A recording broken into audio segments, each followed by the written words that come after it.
Assalamualaikum warahmatullahi wabarakatuh. Hari ini kami akan membahas mengenai ilmu pengetahuan dan teknologi dalam Islam. Nah, peran ilmu pengetahuan dan teknologi dalam Islam apa ya? Nah, mari kita bahas.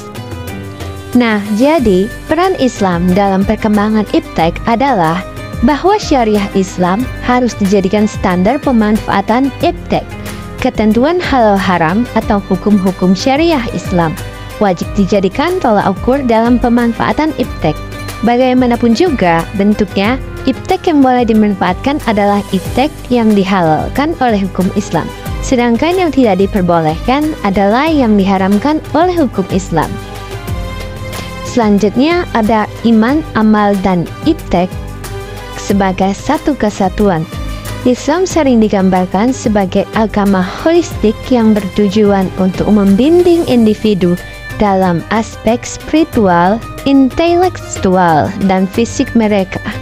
Iman, amal, dan sains serta teknologi semuanya merupakan sarana untuk mencapai tujuan akhir ini, yaitu menyenangkan Allah dan menjalani kehidupan yang soleh. Ajaran Islam menganjurkan umat Islam untuk menuntut ilmu dan pemahaman sebagai sarana untuk memperdalam iman dan melakukan amal yang lebih baik. Hal ini karena ilmu pengetahuan membantu memperjelas tujuan hidup, sifat Allah, dan pentingnya memenuhi kewajiban. Nah, adapun isyarat Al-Quran tentang ilmu pengetahuan. Yang pertama, dalam bidang astronomi. Penciptaan alam semesta dari suatu yang padu, lalu terjadi pemisahan sekunder yang menimbulkan galaksi. Hal ini tertera pada Quran Surah Al-Anbiya ayat 31. Yang kedua, dalam bidang fisika. Atom bukanlah partikel terkecil, ia dapat dibagi dua lagi. Hal ini tertera pada Quran Surah Saba ayat 3. Yang ketiga, dalam bidang geologi. Pegunungan dengan kuat ditetapkan. Hal ini tertera pada Quran Surah Luqman ayat 10. Yang keempat, dalam bidang biologi. Semua makhluk hidup dari air. Quran Surah Anbiya ayat 30. Yang kelima, dalam bidang geografi. Siklus air dipahami dari rembesan hujan ke dalam celah-celah bumi yang merupakan penyebab fenomena tersebut. Hal ini terdapat dalam Quran Surah Ad-Zumar ayat 21. Yang keenam, dalam bidang tumbuh-tumbuhan. Tumbuhan diciptakan jantan dan betina. Quran Surah Taha ayat 53. Yang ketujuh, dalam bidang ilmu hewan. Binatang, burung hidup dalam komunitas. Hal ini tertera pada Quran Surah An-Na'am ayat 38.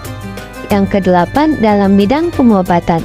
Madu dapat menyembuhkan sejumlah penyakit. Hal ini tertera pada Quran Surah An-Nat ayat 69. Yang kesembilan, dalam bidang penciptaan manusia. Manusia diciptakan dari tetesan yang memancar dari tulang punggung dan iga. Hal ini tertera pada Quran Surah At-Tariq ayat 6. Selanjutnya ada integrasi iman, iptek, dan amal. Anjuran melakukan penelitian. Dalam Islam, melakukan penelitian dan penyelidikan ilmiah sangat dianjurkan dan dianggap sebagai sarana untuk mencari ilmu dan pemahaman tentang ciptaan Allah.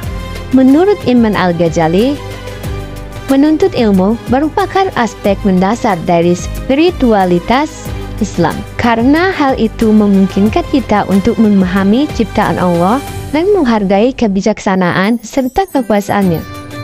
Kewajiban menuntut ilmu dan mengamalkan ilmu. Umat Islam harus berusaha menerapkan ilmu pengetahuan mereka dalam kehidupan sehari-hari, baik dalam kegiatan pribadi maupun profesional. Menurut ilmu adalah salah satu sarana untuk mendekatkan diri kepada Allah dan merupakan kewajiban bagi setiap muslim. Adapun cara memperoleh ilmu pengetahuan, yang pertama lewat eksperimen dan pengamatan indrawi. Yang kedua lewat akal, yaitu dengan jalan ta'akul. tafakuh, dan tazakur. Yang ketiga, lewat wahyu atau ilham. Nah, setelah memahami materi sebelumnya, apa sih keuntungan orang yang berilmu? Nah, yang pertama, menuntut ilmu merupakan sarana untuk menyenangkan Allah karena merupakan salah satu cara beribadah kepadanya. Yang kedua, ilmu dapat mengangkat derajat seseorang di dunia dan akhirat. Yang ketiga, ilmu dapat membimbing seseorang ke jalan yang benar dan membantu mereka menghindar dari kesalahan dan kehilafan. Yang keempat, menuntut ilmu merupakan salah satu bentuk ibadah karena membantu seseorang untuk memahami dan memenuhi kewajibannya sebagai seorang muslim. Yang kelima, pengetahuan dapat membantu seseorang untuk menguasai keinginan dan emosi. Nah, ada juga nih tanggung jawab orang yang berilmu. Dalam Islam, ilmuwan dan cendekiawan memiliki tanggung jawab penting untuk menggunakan pengetahuan dan keahlian mereka demi memberikan manfaat bagi umat manusia dan mengabdi kepada Allah. Yang pertama, cendekiawan dan ilmuwan muslim memiliki tanggung jawab untuk menyampaikan pengetahuan kepada orang lain, baik melalui pengajaran, tulisan, atau bimbingan. Yang kedua, mereka harus menerapkan pengetahuan mereka untuk memecahkan masalah dan meningkatkan kehidupan orang lain. Yang ketiga, cendekiawan dan ilmuwan muslim harus mencari kebenaran, bahkan jika itu menantang pemahaman atau bias mereka sendiri.